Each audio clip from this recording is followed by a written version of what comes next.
fully focused, back in the middle of another video, right? Same shirt. I'm messing with this shirt,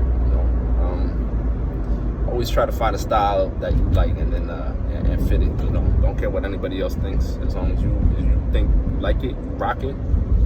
It's a swagger. Support it, right? But today, I wanted to talk about how to deal with your addictions. Some people always have some type of addiction. It doesn't have to necessarily be a drug addiction. It could be like,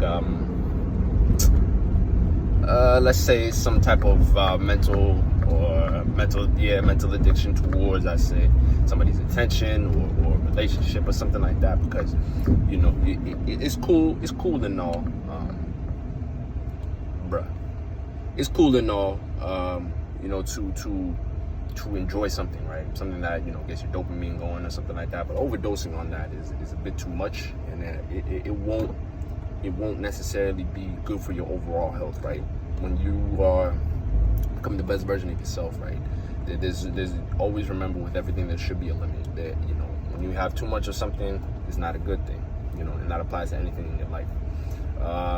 With me, I guess before, not recently, because I know I was able to stop, but before, maybe like a year ago or something like that, I was addicted to bud, right? I was never a drinker, right?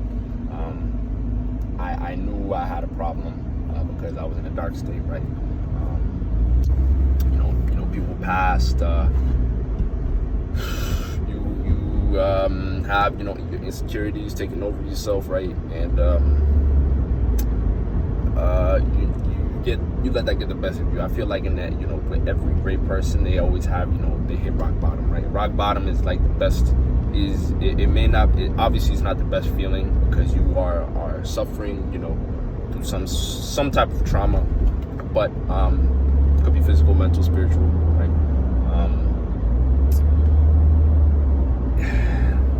But it's when you look back, right, in retrospect, it is the best thing that has happened to you.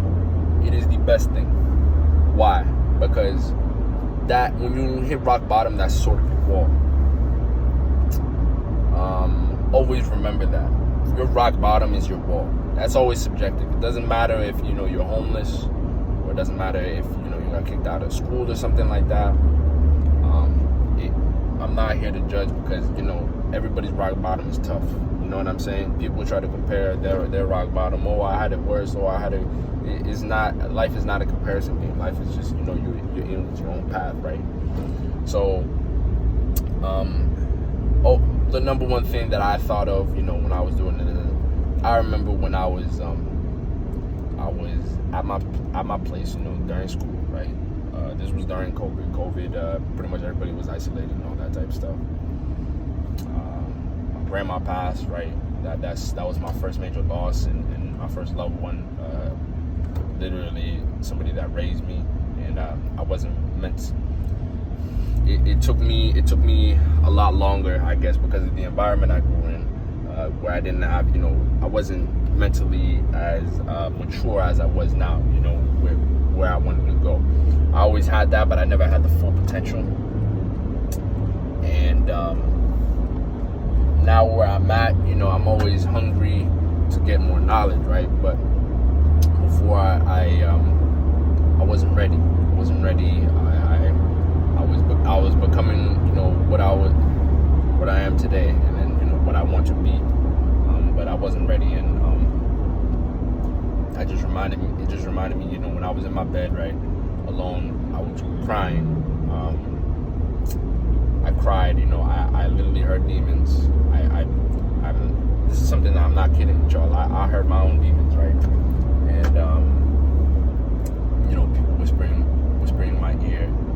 I was high as hell, right? And I was just in the bed alone, and I was going through a time where people would try to take over my insecurity, right? Get in my head. And I let people get in my head, you know what I'm saying? And wasn't doing well with classes, right? Classes, I was in the beginning of the semester before COVID, it was pretty good. I was getting A's straight across the board, pretty much. And then when COVID hit, I was able to still maintain, like an A and then the rest B's. which I guess people think is pretty good. That's standard for me. Standard, but it is what it is, right? So, wasn't going to classes, wasn't doing my work, you know. I was becoming broke, you know. Then I would ask my mom for money, you know, and then sometimes, you know, she wouldn't even be able to give it, and then I was left with no money, right?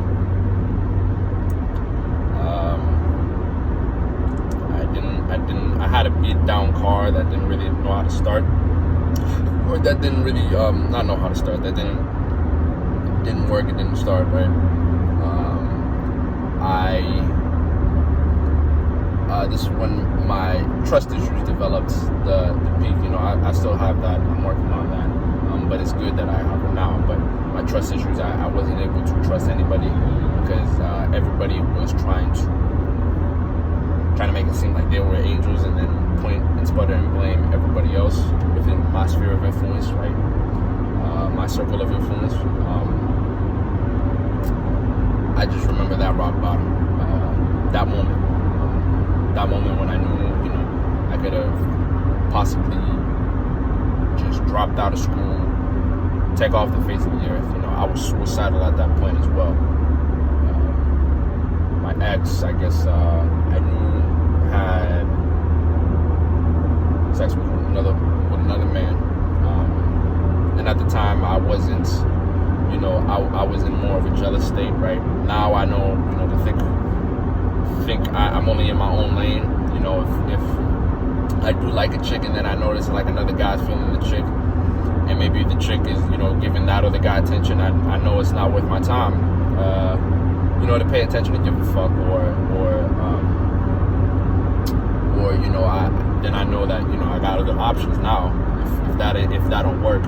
But it wasn't like that. I was a completely different person back then. But I remember that at that moment, you know, that's when I knew I wanted to change. You know, I was able to run a nonprofit during that summer after. I got back in school, got my grades up,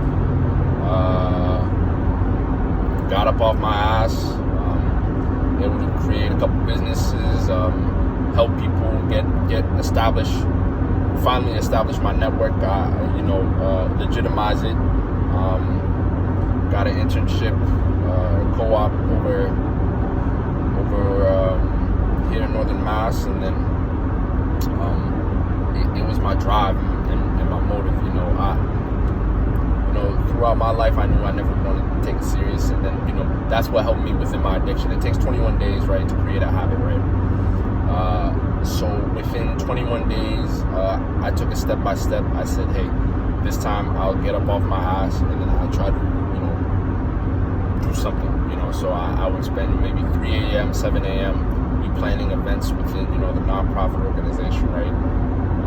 And then, you know, within school, I finally, you know, made it a habit to always do my homework, always turn in my homework. Studying, I don't really, you know, studying is not really my thing, but I try to study, you know, to the best of my ability. And then, you know, waking up every morning, try to get some bread and then grind. Now I wake up even earlier than I did before, between like 4 or 5:30 every time, you know, working on coding, you know, other business, you know, seeing what's up with, you know, my school, make sure my school is straight, because I'm still in college, y'all. So college boys, this still can apply to y'all, but it works for all ages. And you know, remembering that rock bottom, that's something that you don't want. You know, look at that as your worst point, and then look at where you want to be, your goal. That's why I always say you have to write down your goal, right? Write down your goals, see where you want to be when you know, 10, 20, 15, 30 years. Look at the point where, you know, back, for me it was like a year ago. Compare myself in 10 years, you know, 20 years, 30 years. I have the progression stage, I have some, you know, I have it written down, but looking back on where I feel like that was my lowest point. Mentally, physically, I was skinny as hell, bro. Skinny as hell. I was eating like a fat pig. No bull. I was eating a fat pig. McDonald's, all that on the regular. My skin was terrible, bro. My self-confidence was at an all-time low. But appreciate those moments, because you look back at that. If that's my worst, and I'm here right now, and I know where I want to go to be at my best, you set those long-term goals, and then you go day by day within your short term, reminding yourself where you want to go, and then that motivates you, to become a better version of yourself. One, and two, that's how you can quit your addiction, because when you constantly remind that, constantly keeping that in yourself, you're occupying your mind, right? Occupy your mind so that you don't think, oh, I gotta go get a quick hit or a quick high, or I gotta hit this girl up, or I gotta do this, I gotta do that. No. It's you finding your purpose and being truly committed to your purpose is something that is an addiction killer. How bad do you want it, man? You say you want it bad, but the action speaks something else. When you are focused, your mental focus is actually there, and you have that genuine desire to be better, right? That addiction will go away. That addiction will go away either naturally, right? Or if you work towards it.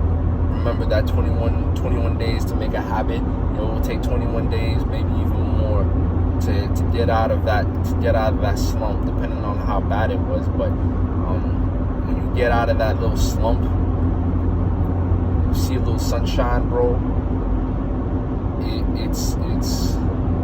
It's a life-changing experience, bro. Because when I look at it and it's like, wow, I didn't even, sometimes, some days you don't even feel like doing stuff. You just want to stay in bed, and I understand that. I go through that, man. There's some days I don't even feel like waking up, bro, and I just want to wake up and sleep the whole day. But actually, despite doing that, just getting off your butt, right, and just doing the stuff regardless, taking that action, knowing that you want to become who you desire to be within the future. You envision that yourself, envision your future self, right? Envision your past self. You don't think about, I have to do this, I got to do that. You think, I'm on my purpose, and I'm on my grind. That's how I feel, and this is something that's coming from the heart. I just felt like this is a good experience to share, so that everybody can get out of their own slump wherever they're at.